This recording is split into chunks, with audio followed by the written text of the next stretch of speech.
করতে পারবে। কিছু আলাপ আমি করবো না, যেমন উৎসব কাকে বলে। প্রথমে সামনে লুৎফা ম্যাডাম আছেন আপনাদের সমাজ বিজ্ঞানের অধ্যাপক, তাই না? কিংবা আপনারা ইতিমধ্যে সংজ্ঞা জানেন না, আমি ওইদিকে যাচ্ছি না। কিন্তু আমরা এটা বুঝি সবাই যে উৎসব নানান কারণে খুব গুরুত্বপূর্ণ। মুশকিলটা হচ্ছে উৎসব এমন একটা ধারণায় পর্যবেসিত হয়েছে। খেয়াল করেন, আমি এখন আপনাদেরকে একটু চিন্তার চর্চা করতে বলব। উৎসব এমন একটা ধারণায় পরিণত হয়েছে এখন, যার মধ্যে বাকি সব ঢুকে পড়ছে। এইটা প্রথম সমস্যা। ধরেন কারবালার জারি, মহরমের জারি, কেউ শুনছেন? কারো গ্রামে, কেউ গ্রামে জন্ম হয়েছে এখানে, কেউ মহরমের জারি শোনেন নাই, এখন তো এগুলো বিদাত বলে আরো শুনবেন না। তো মহরমের জারি এটা গ্রামে যখন হয়, এটি কি উৎসব না এটা বিষাদ? বিষাদের সঙ্গে উৎসবের কোনো মিল পাচ্ছি না, কিন্তু এটা গ্রামের সবাই মিলে করতো।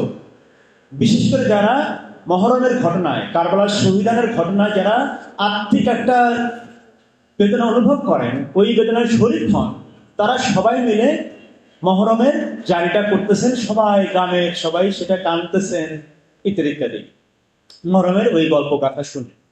এটা কোনো উৎসব না, কিন্তু এটা সবাই কালেক্টিভলি করে। উৎসব এবং বিষাদের ঘটনার মধ্যে কমন জিনিসটা কি? তাহলে কালেক্টিভলি করে, সমষ্টিগতভাবে করে, এবং সেইখানে নেসেসারিলি আজকের দিনের মার্কসিস্ট কাণ্ডজ্ঞানের যে ক্লাসের আইডিয়া, ক্লাসের কনসেপ্ট, তা সেখানে কাজ করে। এখানে ক্লাস বাউন্ডারি নাই হয়ে যায়।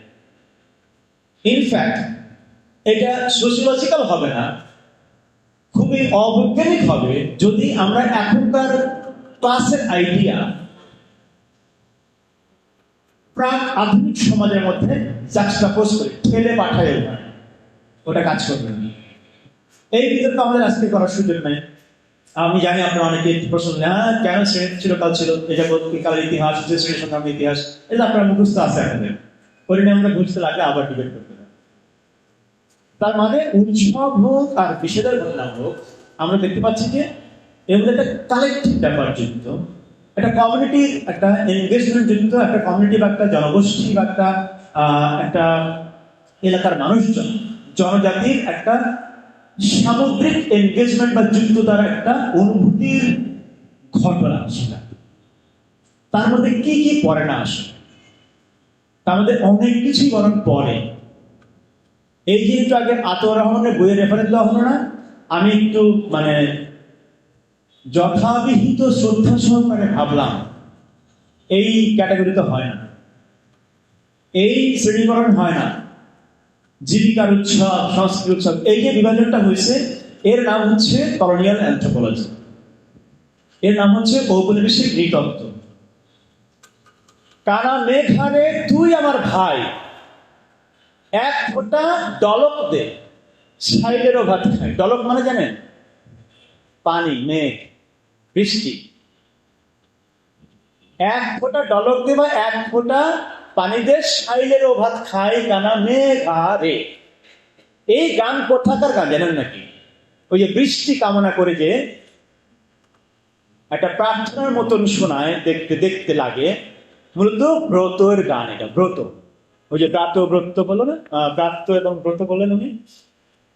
এখন ব্রত কিন্তু কালেক্টিভ ব্যাপার, সবাই মিলে করে। এই যে পানি চায়, জ্যৈষ্ঠ মাসে বৈশাখ মাসে পানি চাচ্ছে, ব্রত করতেছে, গ্রামের সবাই মিলে, বিশেষ করে নারীরা মিলে এই ব্রতটা করতেছে, ব্যাঙের বিয়ে দিচ্ছে, তাই না? কিংবা এই যে গান গেয়ে গিয়ে নেচে নেচে সারা গ্রামে এই কিছুটা তুলে সবাই মিলে কিছু একটা করবে, একটা মনস্কামনা পূর্ণ করার জন্য একটা রিচুয়াল করবে, একটা আনুষ্ঠানিকতা করবে, যার মধ্যে তারা ভাবতেছে হয়তো বৃষ্টি আসবে। এখন এইখানে আপনি চিন্তা করেন, কেন আমি বললাম যে আব্দুর রহমানের শ্রেণীবিন্যাসটা ঔপনিবেশিক। এইখানে ধরেন কোথায় জীবিকার প্রসঙ্গ বাদ গেল? ধান হলে কেউ খাবে না? ধান হলেও খাবে না। আর এই যে গানে গানে সে প্রার্থনা করলো, মনস্কামনা করলো, এটা কি কালচারাল না? একসঙ্গে বাধা আছে না? ফলে আমরা যে জীবিকা এবং সংস্কৃতি আলাদা করে ফেলি, এই অ্যানথ্রোপোলজি হচ্ছে আমাদের মডার্ন বা আধুনিক অ্যানথ্রোপোলজি। কালচারকে একভাবে ডিফাইন করে, জীবিকাকে একভাবে ডিফাইন করে, ধর্মকে একভাবে ডিফাইন করে, বিজ্ঞানকে একভাবে ডিফাইন করে, যেন মনে হয় এদের মধ্যে কোনো জল অচল ব্যাপার, নিশ্চিদ্র পার্থক্য আছে, সীমারেখা আছে। ব্যাপার মোটেই তা না। উৎসব সম্পর্কে আলোচনার ক্ষেত্রে আমি কেন এগুলো বলতেছি, কারণ হচ্ছে আমরা যখন চিন্তা করবো যে উৎসব, আমরা এটা বুঝি উৎসব আমাদের লাগে, উৎসব ছাড়া আমাদের খালি খালি লাগে মনে হয়। এই যে আমাদের ম্যাডাম চলে আসছে, আমাদের আর ভয় নাই। হ্যাঁ, আমি যেসব ভুলভাল বলবো সোশ্যালজি তা ম্যাডাম ঠিক করে দেবেন পর। তো তার মানে হচ্ছে আমাদের উৎসব লাগে, আমরা উৎসব ছাড়া আমাদের মনে হয় যেন ধরে নাহি প্রাণ, তাই না? দেহে প্রাণ নাই এরকম লাগে। কিন্তু উৎসব কেবলই এই খালি হয়ে যাওয়ার ব্যাপার না, বরং উৎসব হচ্ছে একটু ইংরেজি বলবো না, কেমন ক্ষমা করে দিন, আমি খুব বেশি বাঙালি না। উৎসব হচ্ছে বিইং ইন দ্য ওয়ার্ল্ড, এই জগতে, এই সংসারে, এই চরাচরে আমি আছি যে, থাকি যে, এই যে ভবতু, ভব থাকা, এই থাকার ধরন হচ্ছে উৎসব, এই থাকার প্রকাশ হচ্ছে উৎসব, এই থাকার প্রকাশ হচ্ছে ব্রত, এই থাকার প্রকাশ হচ্ছে পার্বণ, এই থাকার প্রকাশ হচ্ছে কারবালার জারি। এই সব কিছু দিয়ে সে নিজের সঙ্গে জগতের সম্পর্কটাকে তার হয়তো এখনকার অ্যান্থ্রোপোলজি সে করে না, এখনকার জ্ঞান তত্ত্ব সে করে না, কিন্তু সে জগতের মধ্যে নিজেকে এবং জগতের সাথে তার নিজের সম্পর্কটাকে আরেকবার সে নিশ্চিত করে, হাজির করে এবং বয়ে নিয়ে যায়। এটা হচ্ছে বিইং ইন দ্য ওয়ার্ল্ড। ফলে ব্রত, পালা, পার্বণ যা কিছু বলেন, উৎসব বলেন, তা হচ্ছে আসলে প্রথমত আমাদের এই অস্তিত্ব নিয়ে জগতের মধ্যে অস্তিত্ববান থাকার একটা প্রকাশ হচ্ছে এগুলা। এটাকে এত সহজে আমরা যে ভাগ করে ফেললাম জীবিকা আর সংস্কৃতির আর রাজনীতির, এইটি হচ্ছে আমাদের আধুনিক নৃবিজ্ঞানের সংকটের জায়গা। আমি এই চিন্তা চর্চার আপাতত বিরতি দিলাম, আপনাদের দ্রুতই বিরক্ত হয়ে যাবেন। হ্যাঁ, ফলে আমি বাদ দেওয়ার দিকে যাচ্ছি। আপনি খেয়াল করেন এবার যে আমাদের যেটাকে আমরা বলি বঙ্গীয় বদ্বীপ, তাই না, বাংলা অঞ্চল, যখন ধরেন ভারত ভাগ হয় নাই, প্রাক ঔপনিবেশিক এই ভারত উপমহাদেশ যেটাকে বলে সেটা, কিংবা ধরেন যে হ্যাঁ যে অঞ্চলটাকে আমরা বৃহত্তর ভাবে বঙ্গীয় বদ্বীপ অঞ্চল বলি, সেই বঙ্গীয় বদ্বীপ অঞ্চলের মধ্যে আপনি দেখেন কি কি রকম উৎসব, পালা, পার্বণ আছে। একটা ছোট্ট ম্যাপ করেন এবং সেই ম্যাপের মধ্যে আপনি দেখেন এই আব্দুর রহমানের শ্রেণীবিভাগ কাজ করে কিনা, বা আমাদের আরো কোনো আধুনিক শ্রেণীবিভাগ কাজ করে। আপনাকে আমি একটা পুরনো হারিয়ে যাওয়া পূজার নাম বলি, পরে আমি আসবো যে আমাদের বাইরে কিভাবে উৎসব করতে পারে না, সে আমাকে আসবো। আমার সময় কম মিনিট, 15 মিনিট না, সীমা আছে তো ম্যাডাম, পরে মাঠ। তো আমি ম্যাডামকে ভয় পাই। তো হ্যাঁ হ্যাঁ, না ভয় পাই না, আমরা একসঙ্গে ফানা উৎসব করি, আমরা ভয় পাই না। আমি ফানা প্রসঙ্গ তুলবো আজকে আলাদা। তো আমরা, আপনি দেখেন যে আপনারা কি ভাবতে পারেন যে আপনাদের জানার মধ্যে আছে কিনা, একটা যদি নাম বলতে পারেন, হারায়ে যাওয়া কোন পালা, পার্বণ, উৎসব একটা নাম বলেন তো, কেউ যদি জানেন। হারায় গেছে, এখন আর নাই, বাংলাদেশে নাই। বাংলাদেশের যে টেরিটোরিয়াল সভরেনিটি এলাকা আছে না, বাংলাদেশ নামক রাষ্ট্র, এই সীমানার মধ্যে থেকে উধাও হয়ে গেছে এরকম একটা দুটো উৎসব বা এরকম সামাজিক রিচুয়ালের নাম বলেন তো, পারেন কিনা? পারবেন? আচ্ছা ভেবে দেখেন আপনারা, আমি তো একটা উদাহরণ দিচ্ছি, দেখেন এটা কোথায় কোথায় আছে এবং নাই। ঘাট পূজা নাম শুনছেন জীবনে? নৌকা খেয়া ঘাট পূজা করতো মানুষেরা। এখন আপনি বলেন এটাকে ভাগ করেন, যে কি জিনিস? খেয়াঘাট পূজা করতেছে। মানে একটা যোগাযোগ ব্যবস্থার কেন্দ্রীয় ঘটনা কি বাংলা অঞ্চলে? নদীর ঘাট। সেটা কত গুরুত্বপূর্ণ তার কাছে, এটাকে সে অ্যাকনলেজ করতেছে, ওটাকে সে স্বীকার করতেছে, চিহ্নিত করতেছে যে তুমি খুব গুরুত্বপূর্ণ। এই ঘাট আমাদের পবিত্র জায়গা, কারণ এই ঘাট আমাদের বাকি সবকিছুকে চালায়। যাতায়াত যোগাযোগ ছাড়া তো আর মানুষ চলতেছে না, তাই না? বাণিজ্য বলেন, চাঁদ সদাগর বলেন, শুনছে না চাঁদ সদাগরের কথা? তার মানে কি যোগাযোগ ব্যবস্থা একটা প্রতীক হিসেবে ঘাট, সেই ঘাটের পূজা হচ্ছে এখানে। এটা একটা হারায় যাওয়া এক ধরনের আপনি উৎসবের সঙ্গে যদি আপনি একটু বড় করেন, খালি বৈশাখ বাদ দিয়ে যদি চিন্তা করতে সক্ষম হন, তাহলে এটাকে আপনি উৎসব করতে পারেন। এরকম আরো অসংখ্য পাবে। এবার আমি আপনাদেরকে কয়েকটা ক্যাটাগরি বলি, দেখেন কি ইন্টারেস্টিং হবে। বঙ্গীয় বদ্বীপ অঞ্চলের উৎসবগুলির চরিত্র কেমন বুঝতে পারবেন আপনি। আমি কিন্তু উৎসবের মধ্যে সব ধরে নিচ্ছি, আমি ওই শ্রেণী বিভাজন মানবো না আজকে আলাপে, এবং এই শ্রেণী বিভাজনকে আমি ঔপনিবেশিক আধুনিক বর্ণবাদী মনে করি। আমি বলতেছি যে দেখেন আপনি আমাদের বঙ্গীয় বদ্বীপ অঞ্চলে আমাদের এই উৎসব পালা পার্বণ যা যা বলা যায় তা তো আসলে কয়েকটা মোটা দাগে অন্য ভাগেও ভাগ করতে পারেন। কি আমি দেখাচ্ছি এবার আপনাকে। ধরেন নদী, পানি, ফসল, বন, পাহাড়, বুঝে যায়?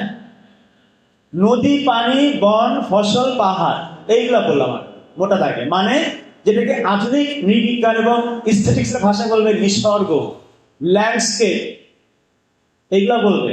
খুবই কলোনিয়াল, খুবই ঔপনিবেশিক।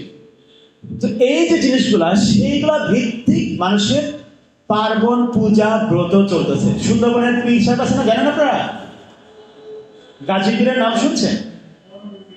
বনবিবির নাম শুনছেন? তার যে পালা হয় জানেন? ওই পালা যে ওই অঞ্চলের প্রধান উৎসব, জানেন আপনারা? ওটা বছরে একদিন হওয়া লাগে না, ওটা বছরের বিপুল সময় জুড়ে ওই গান চলে, এবং ওই গান যখন গ্রামে হয়, ওই গ্রামে তখন সেটা উৎসব লেগে যায়। এই যে আমাদের কাছে একটা মডার্ন আইডিয়া অফ উৎসব মানে হচ্ছে তার একটা কেন্দ্রীয় সংগঠন থাকবে, তার কয়েকটা 5জন সহসভাপতি থাকবে, তাই না? এই যে উৎসবের ধারণা, এই জিনিসটা নাই। এটা তো সেদিনের ঘটনা। জাতীয় উৎসবের যে আইডিয়া আসলো এখন, এটা তো এখনকার আইডিয়া, জাতীয় রাষ্ট্রের কালের আইডিয়া। এর আগে তো এই জিনিস ছিল না। ফলে দেখেন নদী, পাহাড়, বন, ফসল, পানি, মেঘ, বৃষ্টি, ঝড়, ঋতু পরিবর্তন, এইগুলোকে ঘিরে আমাদের এই অঞ্চলের মানুষের পালা পার্বণ, রীতিনীতি, উৎসব গড়ে উঠছে কিনা? আর কি? আর হচ্ছে এইগুলা কেন্দ্রিক পীর, দেব দেবী, অবতার ইত্যাদি ইত্যাদি, তাদের ঘিরে উৎসব মেলে কিনা? আর দেখেন নবী, রাসূল, আল্লাহ, খোদা, এগুলা কেন্দ্রিক কিছু সামাজিক অনুষ্ঠান, যেমন ঈদ, যেমন মহরমের কথা বললাম, এটা তো আমাদের ইসলামের সঙ্গে সম্পর্কিত না, নবীর সঙ্গে সম্পর্কিত। নবীর দৌহিত্রটা শহীদ হইতেছেন, ফলে বাংলার মুসলমানরা সেটাতে বেদনা কষ্টে যারা যারা হয়ে যাচ্ছে তারা কাঁদতেছে। এটা একটা সামষ্টিক শোক প্রকাশের ঘটনা। এখন দেখেন এই ভাগের বাইরে আরো কিছু ভাগ আছে। সেটা কিরকম? সেটা হচ্ছে এই যে আমরা যে মোটা দাগে 3টা ভাগ করলাম, নদী, পানি ইত্যাদি ইত্যাদি বিষয়ে, তারপরে পীর, দেব দেবতা এগুলার, তারপরে নবী, রাসূল, আল্লাহ, খোদা, এরও বাইরে আরো কিছু ঘটনা আছে যেইখানে সমাজের অন্য ডিনামিক্স কাজ করছে। বাইরের প্রসঙ্গ আসছে না? আপনারা দেখবেন আমাদের এখানকার সাধকরা বিশেষ ধরনের উৎসব প্রচলন করতেছে।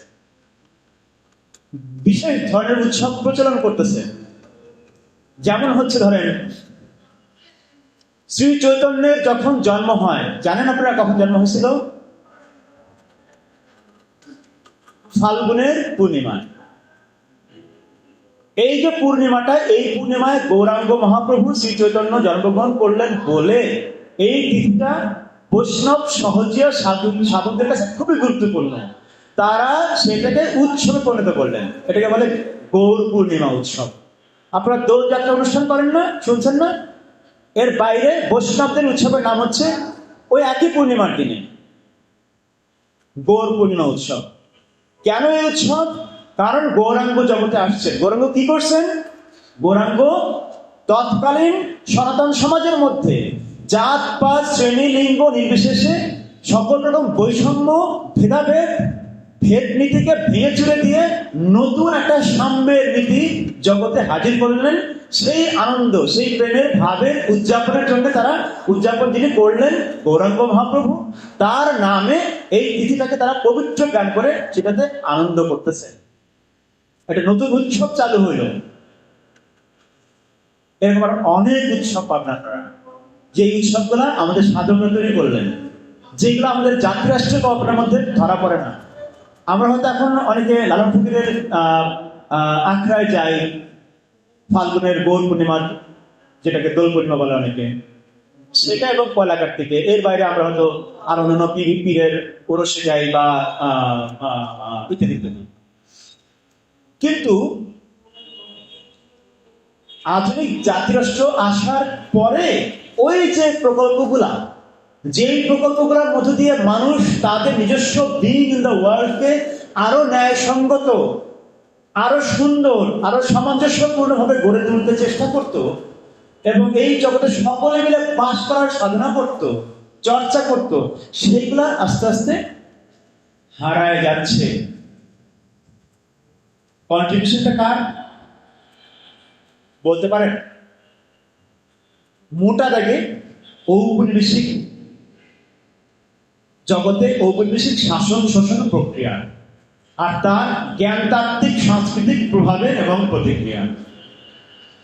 এই কারণে এই ধরনের ব্যাপারগুলো হারায় যাওয়া শুরু করতেছে। হারায় যাওয়া ভালো কি খারাপ সে আমি পরে আসবো। মোটা দাগে আমাদের অঞ্চলের এই উৎসবের ধরনটা চেঞ্জ হচ্ছে কিভাবে?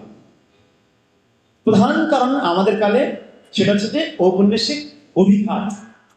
আপনি অর্থনীতির মডেল বলেন, শিক্ষার মডেল বলেন, জ্ঞানের চর্চা বলেন, সকল ব্যবস্থা ভেঙে চুরে নতুন একটা ব্যবস্থার মধ্যে আমরা ঢুকে যাচ্ছি। ফলে আমাদের সামাজিক পরিগঠন, আমাদের যে সকল জীবন জীবিকার ধরন সব ভেঙে চুরে আর এক রকম হয়ে যাচ্ছে।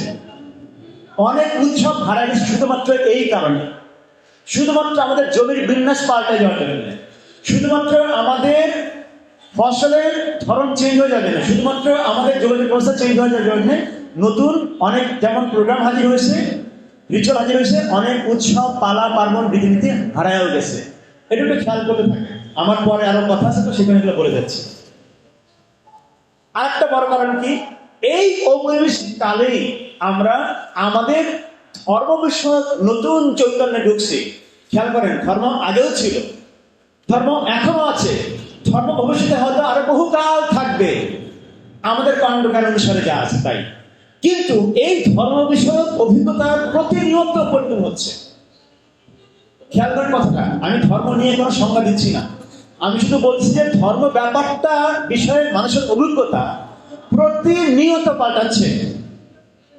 এবং আমরা এক সময়ে আপনারা যদি আমাদের এখানকার পুরনো ধরেন গাছিপি, ধরেন আপনারা যদি সুফি সাহিত্য করেন, পুরনো প্রাচীন টেক্সট যেগুলা, এখানে তো অনেকেই বাংলা সাহিত্যের হয়তো ছাত্র আছেন, শিক্ষার্থী আছে, আপনারা যদি পুরনো বাংলা সুফি সাহিত্য পড়েন দেখবেন যে সেখানকার মুসলমানদেরকে মুসলমান মনে হতেছেন না। কারণ হচ্ছে আপনার কাছে মুসলমানের সংজ্ঞা হচ্ছে এখনকার আধুনিকতা, ঔপনিবেশিক আধুনিকতার প্রতিক্রিয়াজাত সালাফি ওহাবি আইডিয়া অফ মুসলিমনেস। দেখেন, আমি ইসলাম বললাম না, ঔপনিবেশিক আধুনিকতা প্রভাবিত, ঔপনিবেশিক আধুনিকতার প্রতিক্রিয়ায় গড়ে ওঠা ওহাবি সালাফি ধরনের মুসলিমনেস, সেই আইডিয়ার ইসলাম দিয়ে আমরা এখন ইসলাম ধর্মকে বুঝি। ফলে আমাদের আর সেই কারণে মুসলমানদেরকে মুসলমানই মনে হচ্ছে না, ও মনে হচ্ছে ওগুলো বিরাতে ভরা, শিখে ভরা।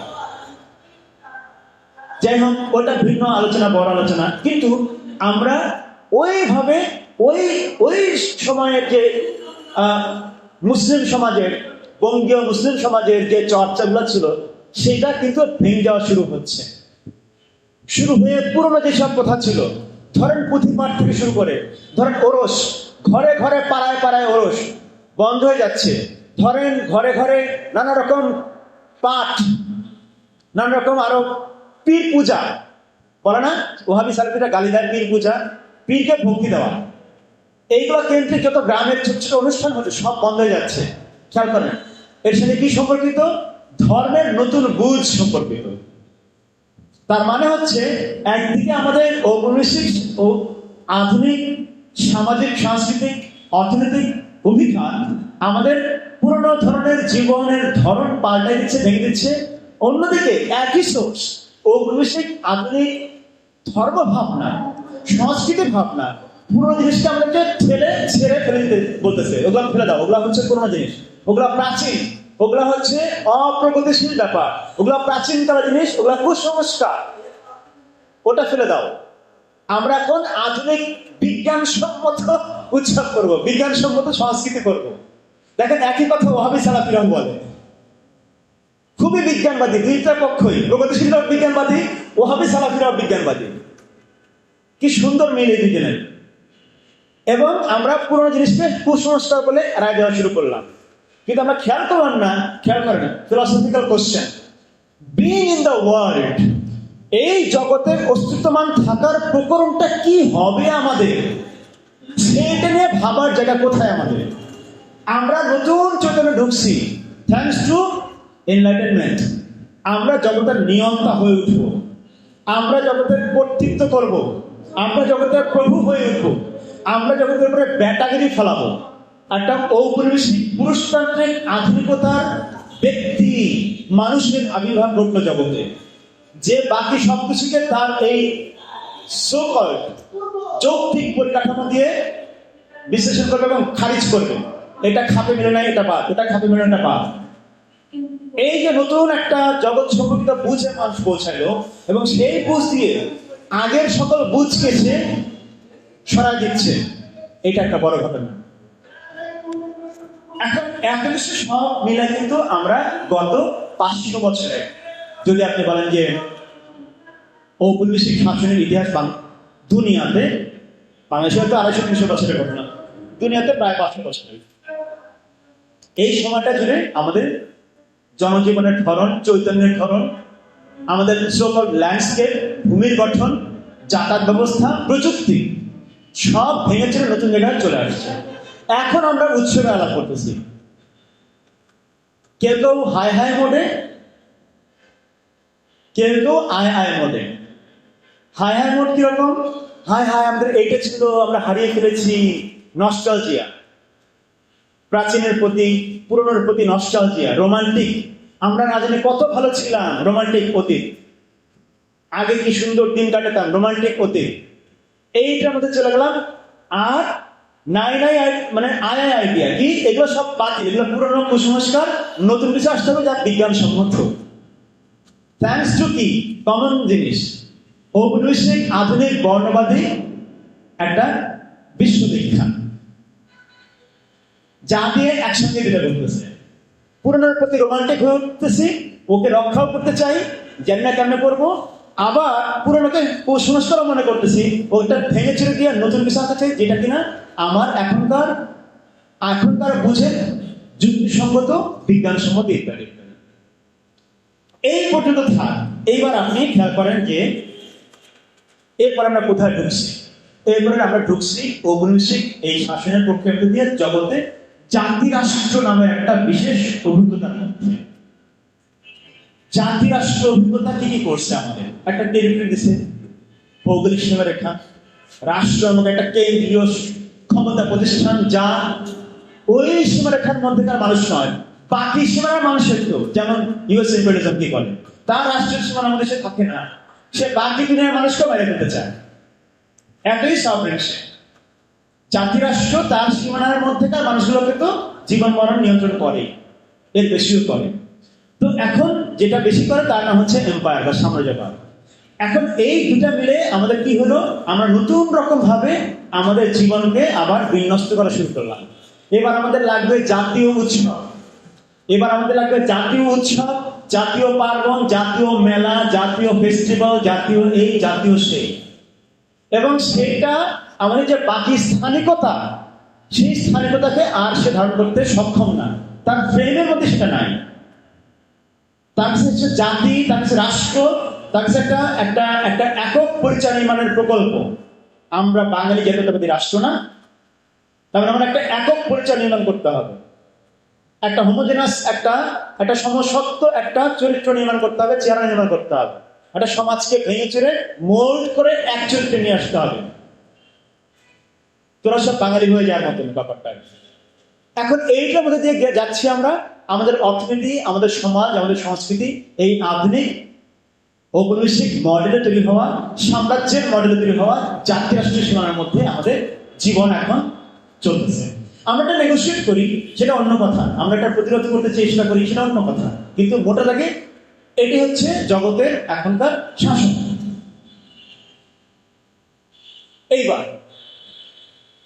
আরেকটু বড় দেখে ধরেন, এই সব কিছুই ঘটতেছে যে ঘটনার তার একটা বড় ডাইমেনশন হচ্ছে এই জগৎটা জুড়েই আমরা এই যে নতুন মানুষ হয়ে উঠছি না, এনলাইটেনমেন্ট, ঔপনিবেশিক আধুনিকতার মধ্যে দিয়ে গড়ে ওঠা নতুন ধরনের মানবিক পরিচয়ের একটা নতুন ধরন, মানুষ এই কনসেপ্টের নতুন একটা জায়গায় আসা, সেই মানুষটা জগৎটাকেই পুরা ছাড়খাড় করে ফেলতেছে। তার নাম কি? অ্যানথ্রোপোসিন। অ্যানথ্রোপোসিন মানে হচ্ছে যে মানুষ জগৎটাকে ছাড়খাড় করে ফেলতেছে, সিন ধ্বংস করে ফেলা, পুড়ে যাওয়া, মরে যাওয়া। অ্যানথ্রোপোসিন নরকেন্দ্রিক জগৎ ধ্বংস। আচ্ছা, এটাকে সহজ করে বলি, ক্লাইমেট চেঞ্জ যেটাকে অস্বীকার করে রাইট উইংরা, সেটা হচ্ছে অ্যানথ্রোপোসিনের একটা উদাহরণ। এই অ্যানথ্রোপোসিনের আলাপটাকে অন্যভাবে করি আমরা, যারা কিনা বলি যে আমরা চিন্তা করি ঔপনিবেশিক জ্ঞান কাঠামোর বাইরে থেকে চিন্তা করার চেষ্টা করি, মানে উপনিবেশিক চিন্তা।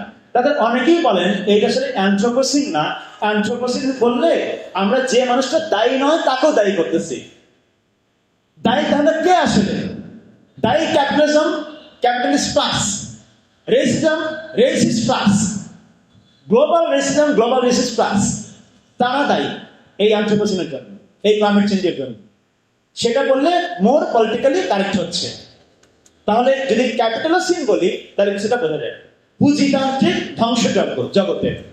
এইটার মধ্যে কি হচ্ছে এবার আপনার না আছে সেই ঋতু, বাংলাদেশের ঋতু কয়টা বলেন? হ্যাঁ, কোথায় 6টা? কম গরম, বেশি গরম। আপনারা শরৎ কোথায় থাকেন? আমি তো শরৎ দেখতে পাই না।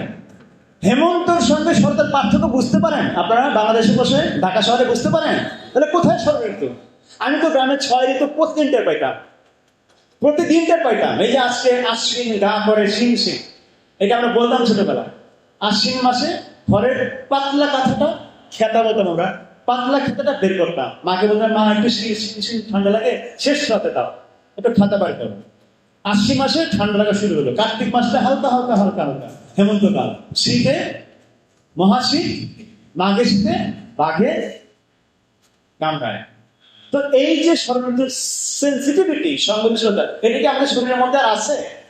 জগতে শরীর তো আছে, নাই তো। এবার ধানের আলাপ করেন, ধান আছে। এখন তো ধান, আগে কি হতো, কানা মেঘ হারে তুই আমার ভাই, আর এখন বিজ্ঞানসম্মত কৃষি। বিজ্ঞানীরা খুব খুশি হবে বিজ্ঞানসম্মত বলছি বলে। আগে হয়তো মেয়েদের ব্রত কথা দিয়ে বৃষ্টি নামতো কি নামতো না সেটা ভিন্ন বিষয়।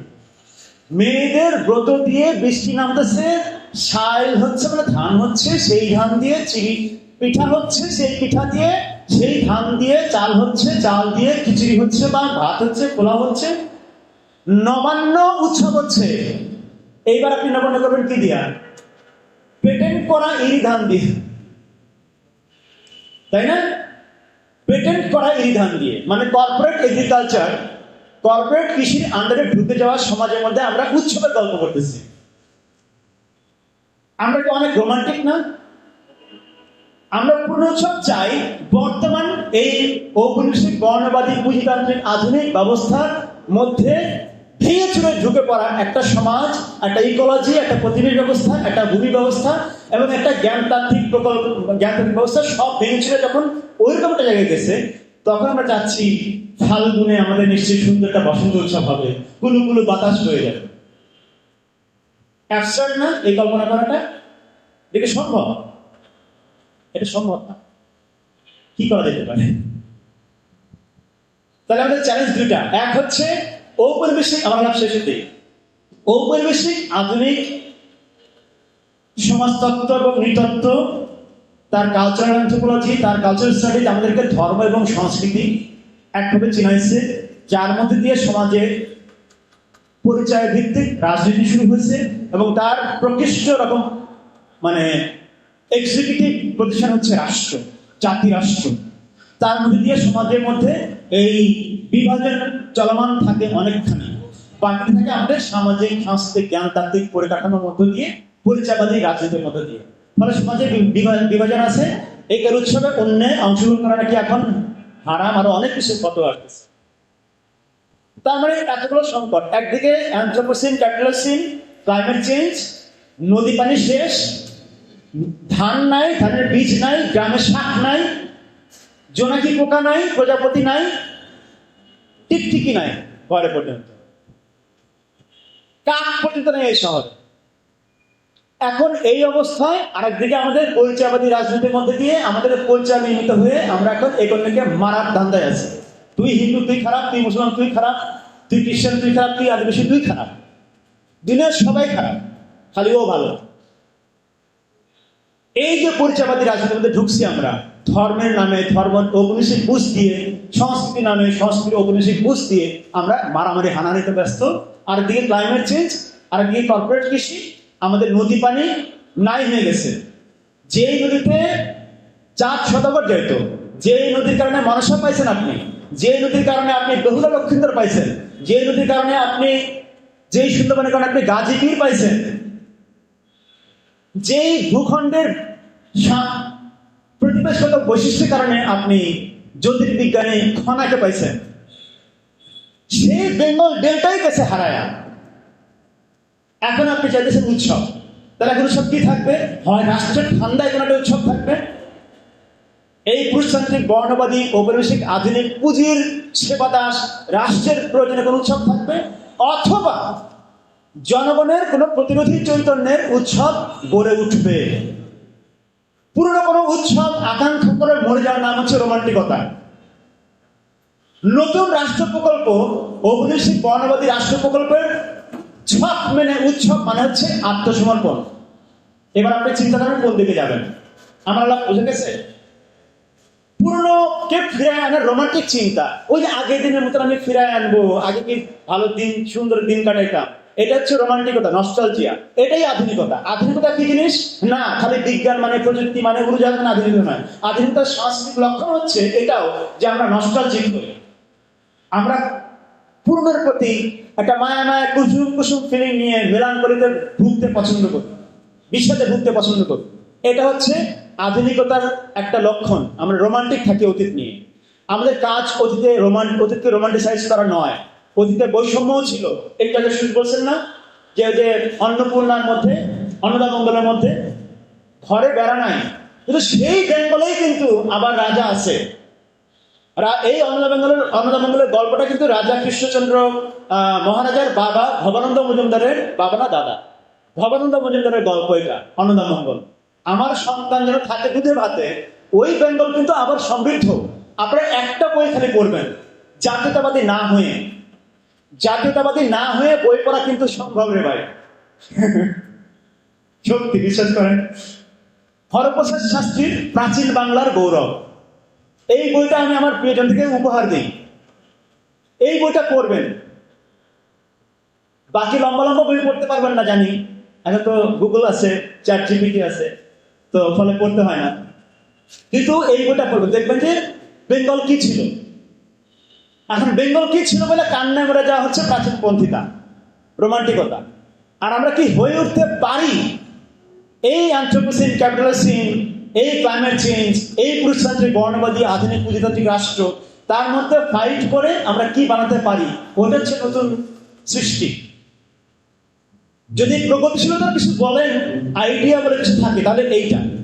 আমি ঠিক ওই অর্থে প্রগতিশীল না, দেখতেই পাচ্ছেন আমি কিরকম দেখতে, না একটু কুসংস্কার আলাদা, ফলে আমি ঠিক প্রগতিশীল না।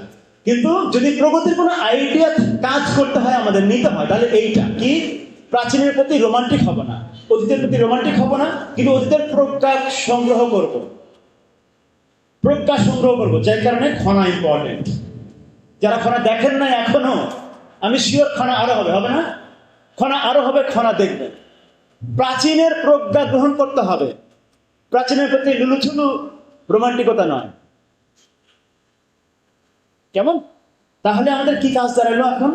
এই দুই চ্যালেঞ্জের মধ্যে থেকে নতুন কিছু বের করে নিয়ে আসার জন্য আমাদের একটা নতুন রকম জ্ঞানগত প্রকল্প লাগবে। যেই জ্ঞানগত প্রকল্প আমাদেরকে এই জাতি রাষ্ট্র বর্ণবাদী রেসিস্ট ক্লাস পুরুষতান্ত্রিক একটা আধিপত্যের সমাজ এবং রাষ্ট্র প্রকল্প থেকে বাইরে অন্য কিছু ভাবতে সাহায্য করতে পারে এমন ধরনের উৎসবের দিকে যাওয়া। সেটা এখনকার এক্সিস্টিং উৎসবকে আপনি ব্যবহার করতে পারেন। প্রতিরোধী চৈতন্য দিয়ে ফাল্গুন উৎসব হয় না, হয়তো আমরাই তো করি, আমরাই করি। আমরা যে বসন্ত উৎসবটা করি বটতলায়, এটা কিন্তু সেই প্রতিরোধ চৈতন্য থেকে হয়। আমরা যে বৈশাখ করি সেটাও হয়।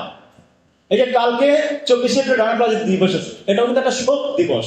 এই শোকটাও কালেক্টিভলি কি করে প্রতিরোধের জায়গা থেকে করা যায়, এটাও এই সময়ের একটা পার্বণ আকারে ধরতে পারে না। নতুন সময়ের উৎসব কি হবে, নতুন সময়ের শোক কি হবে, নতুন সময়ের ঈদ কি হবে, নতুন সময়ের কীর্তন কি হবে, নতুন সময়ের থিয়েটার কি হবে। থিয়েটারও প্রাচীন বাংলার গৌরব। হরপ্রসাদ শাস্ত্রী পড়বেন, থিয়েটারও প্রাচীন বাংলার গৌরব। নতুন সময়ের থিয়েটার কি হবে, নতুন সময়ের সঙ্গীত কি হবে, নতুন সময়ের বিবাহ বলে যদি কিছু জিনিস থাকে কাজে লাগে, সেটাই বা কেমন হবে।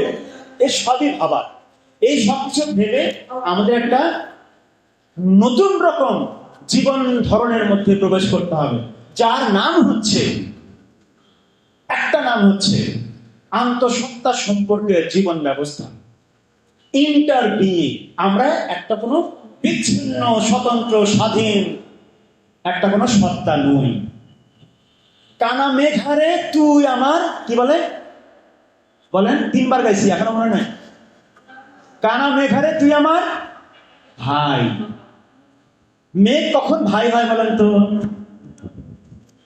মেঘ কখন ভাই হয়? জঙ্গল কখন মা হয়? পাহাড় কখন মা হয়? গাছ কখন মা হয়? নদী কখন মা হয়? হ্যাঁ না, অবশ্যই না, জীবিকার প্রয়োজনে না। এইটাই হচ্ছে কলোনিয়াল অ্যানথ্রোপোলজি। এটা তো বললাম জীবিকার প্রয়োজনে না রে ভাই, ভাই না মানে মানুষ জীবিকার প্রয়োজনে না, তার অস্তিত্বকে কন্টিনিউ করার জন্য। এর নাম খালি খাওয়া না, তার অস্তিত্বটাকে সে কন্টিনিউ করে কিভাবে? নিজের আধিপত্য খাটায় না, ইন্টার বিইং সম্পর্ক দিয়ে, অন্য সত্তার সঙ্গে নিজের সত্তার যোগাযোগ এবং অবিচ্ছিন্নতাটাকে উদযাপন করে। কানা মেঘারে তুই আমার ভাই মানে হচ্ছে এই মেঘ আর সে মানুষটা, এই মেয়েটা যেই গানটা গাচ্ছে, সে আধুনিক অর্থে ব্যক্তি মানুষ নয়। আধুনিক পুঁজিতান্ত্রিক বর্ণবাদী ঔপনিবেশিক যে মানুষের ধারণা, সেটা সে নয়। সে এখনো মেঘের সঙ্গে, পাহাড়ের সঙ্গে, গাছের সঙ্গে, বনদেবীর সঙ্গে, তার দেবতার সঙ্গে, তার পীরের সঙ্গে, তার আল্লাহর সঙ্গে, তার খোদার সঙ্গে আত্মীয়তার সম্পর্ক বোধ করে। এটা আধুনিকতা নয়, এটা ঔপনিবেশিক বর্ণবাদী আধুনিকতা নয়, বিজ্ঞানবাদী আধুনিকতা নয়। এটা অন্যরকম চৈতন্য, যে চৈতন্যের মধ্যে আন্তঃসত্ত্বার সম্পর্কটা বিরাজমান। আমি বলতেছি আমাদের এই এখনকার দিনে এই ক্যাপিটালিজমের মধ্যে এসে আমাদের একটা নতুন রকম আন্তঃসত্ত্বার সম্পর্কটাকে ঢুকতে হবে। যখন আমরা আমাদের এই সম্পর্কটাকে অবিচ্ছেদ্যভাবে নতুন করে চিনতে শিখব। আমাদের গাছ লাগে, নদী লাগে, পানি লাগে, শুধু তাই নয়, এই যে লাগে এটা হচ্ছে জীবিকা আলাপ হলো, ইউটিলিটেরিয়ান বা উপযোগবাদিতা হইল। আর আমি তার অংশ, সে আমার অংশ, এটা কিন্তু উপযোগবাদ নয়, এটা অবিচ্ছেদ্য সম্পর্ক। এই অবিচ্ছেদ্য সম্পর্ক একে অন্যের জন্য প্রয়োজনীয় উপকরণ নয়, অংশ মাত্র। এই যে চৈতন্য, নতুন রকম চৈতন্য, এই নতুন রকম চৈতন্যের মানুষ হয়ে ওঠাটা আমাদের প্রথম রাজনৈতিক, দার্শনিক, জ্ঞানতাত্ত্বিক, সাংস্কৃতিক, সাহিত্যিক, সাংগীতিক চলবে, যা যা বলছেন তাই কাজ।